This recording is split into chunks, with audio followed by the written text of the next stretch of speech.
আমার ভিতরে আল্লাহ আকর্ষণের আর কিছু রাখে না।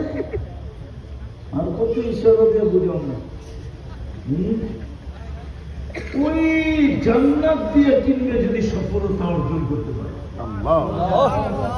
দুনিয়া পুরোটা তো মশার ডানার সমান দাম নাই। তাইলে মেশকাতে লেখা থাকতো না লাউ কানাতি দুনিয়া ইনদাল্লাহি তা'দিলু জানাহা বাউদা। সমগ্র দুনিয়াটা সমগ্র সম্পদের সাথে সোনা রূপা হীরা সমগ্র সম্পদের সাথে যদি একটা মশার দানার সমান দাম হতো, আল্লাহ বলে কোন বেদিনকে আমি এক ঘোট পানি পান করতে দিতাম না। কোন ক্ষুধাদ্রোহীকে না। এই যুবকদেরকে পান করতে দিতেন না। যারা আজানের আওয়াজ শুনে মসজিদে আসে, আজানের আওয়াজ শুনে কিন্তু মসজিদে আসে, ও ভাবে আল্লাহ নামাজের জন্য ডাকে। ও পাকুন্দিয়ার মানুষ আল্লাহ নামাজের জন্য ডাকে না, আল্লাহ জান্নাতের চাবি দিতে ডাকে। চাবি বিশ্বাস হয় না?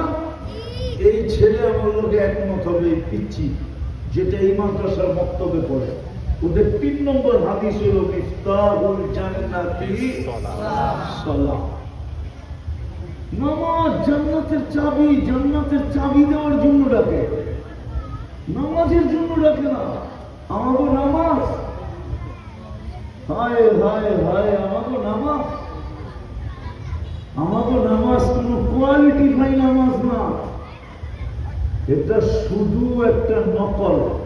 কি নকল বোঝেন? ডুপ্লিকেট। কি ডুপ্লিকেট? কি ডুপ্লিকেট।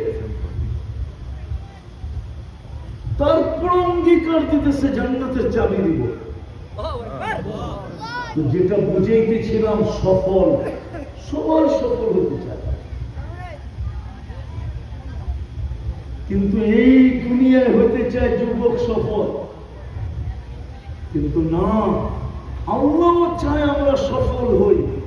যেই সফলতার পরে আমরা জান্নাত দিয়ে কিনবে।